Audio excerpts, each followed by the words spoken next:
മത്തായി എഴുതിയ സുവിശേഷം 13-ാം അധ്യായം 28-ാം വാക്യം. ഇത് ശത്രു ചെയ്തതാകുന്നു. ഗോതമ്പിന്റെയും കളയുടെയും ഉപമ പറയുമ്പോൾ കർത്താവ് പറയുന്ന ഒരു പ്രധാനപ്പെട്ട കാര്യം ഇതാണ്. ശത്രു വന്നു ഗോതമ്പിന്റെ ഇടയിൽ കള വിതച്ച് പോയിക്കളഞ്ഞു. ഇത് ശത്രു ചെയ്തതാണ്.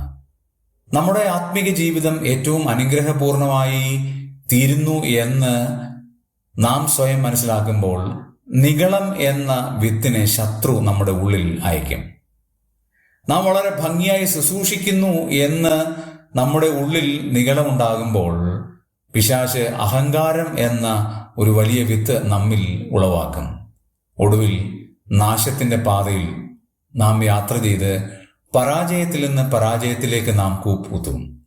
ആകയാൽ ശത്രു നമ്മുടെ ജീവിതത്തിൽ ചെയ്യാൻ സാധ്യതയുള്ള കാര്യങ്ങൾ, പിശാച് നമ്മെ ആക്രമിക്കാൻ സാധ്യതയുള്ള കാര്യങ്ങൾ നാം ശ്രദ്ധാപൂർവം വീക്ഷിക്കുകയും ജാഗരൂകരായിരുന്ന് കർത്താവിന്റെ രാജ്യത്തിന്റെ വ്യാപ്തിക്ക് വേണ്ടി പ്രയോജനമുള്ളവരായി തീരുകയും ചെയ്യാം.